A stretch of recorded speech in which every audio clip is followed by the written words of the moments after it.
Friction part 1 में हमने friction का इंट्रोडक्शन देखा। फ्रिक्शन क्या होता है, कितने तरीके का होता है, क्या उसका नेचर होता है, किन फैक्टर्स पे वो डिपेंड करता है, किस तरह से होता है।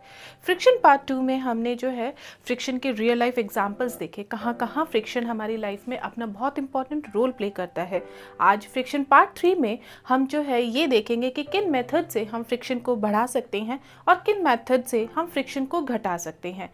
हमारी लाइफ में हमें बहुत जगह जो है फ्रिक्शन की ज़रूरत होती है, वहाँ पे हम फ्रिक्शन को बढ़ाते हैं। बट कुछ जगह ऐसी भी होती है जहाँ पे फ्रिक्शन हमें नुकसान करता है, तो वहाँ पे हम फ्रिक्शन को कम करते हैं। तो आज की इस वीडियो में हम यही देखेंगे कि कहाँ पे हमें फ्रिक्शन बढ़ाने की ज़रूरत होती है और कहाँ पे फ्रिक्शन नहीं बढ़ाना होता है। तो सबसे पहले हम उन मेथड्स को देखेंगे जहाँ पे हम फ्रिक्शन को बढ़ाते हैं। आज का सबसे पहला मेथड जो बहुत कॉमन है हमारी रियल लाइफ में, जहाँ पे हम फ्रिक्शन को बढ़ाते हैं जानबूझकर, वो है हमारे फुटवेयर्स। ये तो हमने फ्रिक्शन पार्ट 1 में एंड फ्रिक्शन पार्ट 2 में भी डिस्कस किया था कि वॉक करने के लिए, हमें चलने के लिए जो है फ्रिक्शन की बहुत ज़्यादा ज़रूरत होती है। अगर फ्रिक्शन ना हो तो हम चल ही नहीं पाएंगे, हम स्लिप कर जाएंगे। तो इसी को ध्यान रखते हुए हमारे जितने भी फुटवेयर्स होते हैं उनका जो सरफेस होता है उन पे इस तरह का पैटर्न बना होता है। ये पैटर्न जो होता है इन्हें ग्रूव्स बोलते हैं। ग्रूव्स क्या होते हैं? किसी भी सरफेस पे जब हम कोई कट्स बनाते हैं या कोई डिप्रेशन बनाते हैं तो उनको ग्रूव्स बोलते हैं। तो जितने भी फुटवेयर मेकर्स होते हैं वो हर फुटवेयर के नीचे आप सरफेस पे देखोगे इस तरह के ग्रूव्स बने होते हैं। ये जो है शू के या हमारे फुटवेयर के सोल को रफ़ बनाने के लिए करा जाता है, क्योंकि जितना हमारा जो सरफेस है वो रफ़ होगा उतना ही फ्रिक्शन ज़्यादा होता है। तो जिसकी वजह से ये जो ग्रूव्स है वो हमारे रोड की जो इरेगुलरिटीज़ है उसके साथ इंटरलॉक होके एक बेटर ग्रिप बनाते हैं, जिसकी वजह से हम चल पाते हैं, हम स्लिप नहीं होते हैं। बट जैसे जैसे ओवर द टाइम हम इन फुटवेयर्स को यूज़ करते रहते हैं तो क्या होता है कि फ्रिक्शन की वजह से ये जो ग्रूव्स हैं वो डैमेज होने लगते हैं, और धीरे धीरे क्या होता है कि ये जो ग्रूव्स है वो धीरे धीरे सोल पे से ख़त्म होने लगते हैं। जैसे जैसे जूता जो है या हमारे फुटवेयर घिसते हैं तो ये ग्रूव्स जो है वो गायब होने लगते हैं।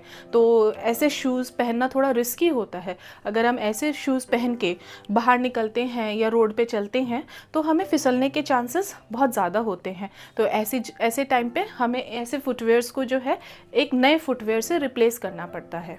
सेकेंड फ्रिक्शन को बढ़ाने का मेथड जो होता है वो हम टायर्स में देखते हैं। टायर्स का जो सरफेस होता है वो कुछ इस तरह का होता है। इस पे आप ये देख रहे हैं, ये जो बना हुआ है पैटर्न, इनको ट्रेड बोलते हैं। ट्रेड क्या होता है? जब भी किसी सरफेस पे हम कोई भी डिप्रेशन बनाते हैं या फिर कोई कट्स बनाते हैं बट वो एक पैटर्न की फॉर्म में बनाते हैं तो उसे ट्रेड बोलते हैं। जैसे कि आप इस फिगर में भी देख सकते हैं, ये देखिए ये जो है एक पैटर्न में है, ऐसे इरेगुलर नहीं है, एक पैटर्न में है, तो इन्हें ट्रेड्स बोलते हैं। तो ये जो होते हैं रोड टायर्स को हेल्प करते हैं रोड पे बेटर ग्रिप बनाने के लिए। अगर आपका रोड जो है वो बिल्कुल ड्राई है या क्लीन है तो इनसे ज़्यादा इतना फ़र्क नहीं पड़ता। बट वहीं अगर रोड जो है स्लिपरी है या फिर वेट है, अगर रोड पे पानी भरा हुआ है जैसे कि रेनी सीज़न में होता है, तो वहाँ पे जो ये ट्रेड्स है वो बहुत हेल्प करते हैं। ये क्या करते हैं कि ये जो ट्रेड्स होते हैं वो इस तरह डिज़ाइन किए जाते हैं कि जब आपका जो ये टायर है वो रोड के कांटेक्ट में आता है तो क्या होता है कि ट्रेड्स की वजह से जो रोड और टायर के बीच में जो पानी है वो पीछे की तरफ पुश हो जाता है, और जिसकी वजह से जो टायर है एंड जो रोड है उसके बीच में बेटर ग्रिप बनती है और कार जो है वो स्मूथली चल पाती है पानी भरे हुए रोड पे। अगर ये ट्रेड्स ना हो तो क्या होगा कि पानी जो है वो पीछे पुश नहीं होगा, तो इस वजह से टायर और रोड के बीच में बेटर ग्रिप नहीं बनेगी, तो फ्रिक्शन जो है वो बहुत कम हो जाएगा और गाड़ी के स्लिप होने के चांसेस जो होते हैं वो बहुत ज़्यादा हो जाते हैं। तो इस वजह से गीले रोड पे या फिर पानी भरे हुए रोड पे जो आपकी व्हीकल्स है वो बहुत स्मूथली चल पाए, तो इसके लिए टायर्स पे ये जो ट्रेड्स बनाए जाते हैं ये बहुत इंपॉर्टेंट रोल प्ले किए जाते हैं। ये ऐसे ही डिज़ाइंस के लिए नहीं बनाए जाते हैं, और ये भी ओवर द टाइम क्या होता है कि घिसने लगते हैं फ्रिक्शन की वजह से, इनका भी वियर एंड टियर होता है। तो उस केस में हमें इन टायर्स को नए टायर्स के साथ रिप्लेस करना पड़ता है। कभी आपने प्लेयर्स या एथलीट्स के शूज़ देखे हैं? उनके शूज़ इस तरह के होते हैं, उनके नीचे आप ये देख रहे हो इनको स्पाइक्स बोलते हैं। यही है हमारा फ्रिक्शन को इंक्रीज़ करने का थर्ड मेथड।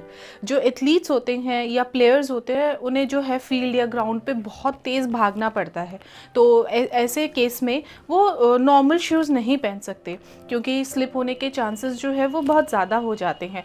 उनके लिए स्पेशली जो है शूज़ डिज़ाइन किए जाते हैं एंड उसके सोल पे इस तरह के स्पाइक्स लगाए जाते हैं। तो ये स्पाइक्स जो होते हैं ग्राउंड के अंदर जाके एक बेटर ग्रिप देते हैं और प्लेयर्स को या एथलीट्स को स्लिप होने से, भागते हुए बहुत तेज़ जब वो भागते हैं तो स्लिप होने से बचाते हैं, तो इस वजह से वो बेटर परफॉर्म कर पाते हैं। फोर्थ मेथड जिससे हम फ्रिक्शन बढ़ाते हैं, ये हम रियल लाइफ में देखते हैं जिमनास्ट के साथ। जितने भी जिमनास्ट होते हैं, आपने देखा होगा कि परफॉर्म करने से पहले वो अपने हाथ पे कुछ मटेरियल लगाते हैं, थोड़ा सा कोर्स मटेरियल लगाते हैं, जैसे कि रेजिन, जैसे कि चॉक पाउडर, कभी कभी ड्राई सॉइल भी।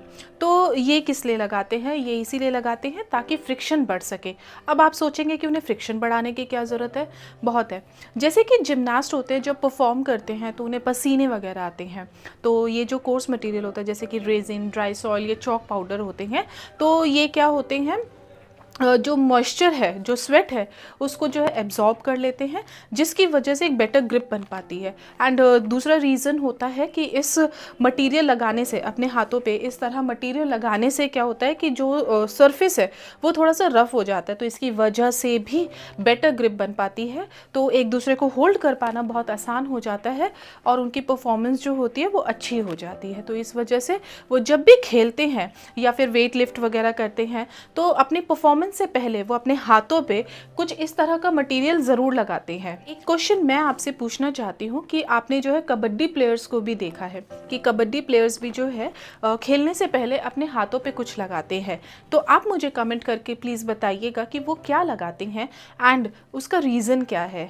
अब हम अपने रियल लाइफ के उन एग्जाम्पल्स को देखते हैं जहाँ पे हम फ्रिक्शन को रिड्यूस करते हैं। फ्रिक्शन जो है हमें बहुत हेल्प करता है, बहुत सारी चीज़ों में हमारे काम को इजी करता है, बट वहीं फ्रिक्शन जो है सरफेसेस का डैमेज भी करता है। तो इस वजह से हमारी लाइफ में कुछ ऐसे एग्जाम्पल्स भी है जहाँ पे हम फ्रिक्शन को रिड्यूस करते हैं। फ्रिक्शन को 100% ज़ीरो तो कभी नहीं किया जा सकता है, बट उसे काफ़ी हद तक रिड्यूस कर सकते हैं सो दैट कि उससे होने वाला जो डैमेज है उसको हम मिनिमाइज़ कर सकें। इसी में हम अपना एक बहुत कॉमन एग्जांपल देखते हैं अपनी रियल लाइफ से, जहाँ पे हम फ्रिक्शन को बहुत रिड्यूस करते हैं। वो है पार्क में स्लाइड्स। आपने देखा होगा कि इन स्लाइड्स पे बच्चों को फिसलना, जो है स्लाइड करना बहुत अच्छा लगता है। तो यहाँ पे हम क्या करते हैं कि जो ये स्लाइड का सरफेस है उसे बहुत स्मूथ बनाते हैं।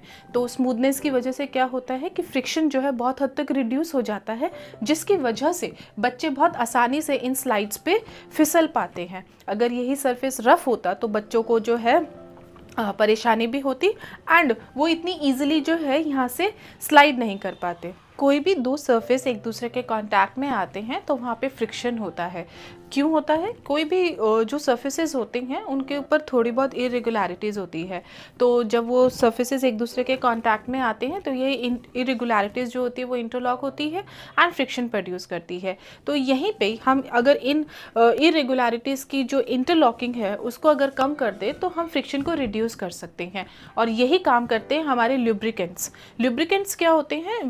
वो सब्सटेंसेस होते हैं जो कि दो सरफेस के बीच में आकर अपना रोल प्ले करते हैं, फ्रिक्शन को रिड्यूस करते हैं। वैसे तो हमारे आसपास बहुत सारे लुब्रिकेंट्स हैं, जैसे कि oil, grease, graphite, fine powder, but जो बहुत कॉमनली यूज़ होते हैं वो होते हैं ऑयल एंड ग्रीस। होता क्या है कि जब ये हमारे जो नॉर्मल दो सरफेस है, तो जब इन दोनों के बीच में अगर हमें फ्रिक्शन रिड्यूस करना है और इनके बीच में जब हम ऑयल या ग्रीस लगाते हैं तो यही ऑयल या ग्रीस जो होती है एक पतली सी लेयर बना लेती है इन दो सरफेस के बीच में, जिसकी वजह से ये जो इरेगुलरिटीज़ है, दोनों सरफेस की जो इरेगुलरिटीज़ है वो एक दूसरे से इंटरलॉक नहीं हो पाती एंड फ्रिक्शन जो है वो बहुत रिड्यूस हो जाता है। लुब्रिकेंट्स हमारी लाइफ में बहुत इंपॉर्टेंट रोल प्ले करते हैं, जैसे कि कुछ मशीनरीज होती है, जब उनके पार्ट्स एक दूसरे से रब करते हैं तो उसकी वजह से क्या होता है, उनके पार्ट्स का डैमेज होता है। तो वहाँ पे हम लुब्रिकेंट अप्लाई करते हैं सो दैट कि उस मशीन के पार्ट्स एक दूसरे से रब ना करे, एक दूसरे से घिसे ना एंड वो पार्ट्स डैमेज नहीं होंगे। जैसे कि बहुत कॉमनली आप देखते हैं जो कि हमारे ये होते हैं बाइक मैकेनिक्स होते हैं, मोटर मैकेनिक्स होते हैं, वो ऑयल एंड ग्रीस का बहुत कॉमनली यूज़ करते हैं कार में एंड बाइक्स में, ठीक है, या फिर और किसी भी व्हीकल में। दूसरा ही आप जो बहुत कॉमन लुब्रिकेंट का यूज़ देखते हैं वो अपने घरों के डोर्स में है।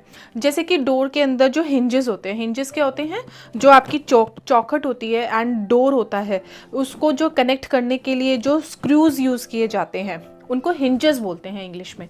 तो इन हिंजेस के अंदर क्या होता है कि कई बार ड्राइनेस हो जाए या फिर रस्टिंग हो जाए, जंग लग जाए, तो क्या होता है कि वो रैटलिंग तरह की एक अजीब तरीके की साउंड, जिसे हम रैटलिंग साउंड बोलते हैं, वो प्रोड्यूस करते हैं ना, चर चर, जब भी हम डोर ओपन करते हैं या बंद करते हैं। तो ऐसे केस में अगर आप उसमें कुछ ड्रॉप्स ऑयल डाल दो या ग्रीस लगा दो, तो उसकी वजह से क्या होता है कि जो हिंजेस के पार्ट है वो एक दूसरे से रब नहीं करते, इसी तरह बीच में एक ऑयल लेयर आ जाती है एंड इंटरलॉकिंग नहीं होती है हिंजेस के जो पार्ट्स है, तो इस वजह से फ्रिक्शन बहुत कम हो जाता है। एंड जो जब लुब्रिकेंट्स लगाने के बाद फिर जब आप डोर ओपन करते हो या क्लोज करते हो तो उसके अंदर वो अजीब सी साउंड आना बंद हो जाती है। एंड इसका एक और बहुत कॉमन एग्जांपल आप अपनी जो रियल लाइफ में देखते हैं वो होता है कैरम खेलते वक्त।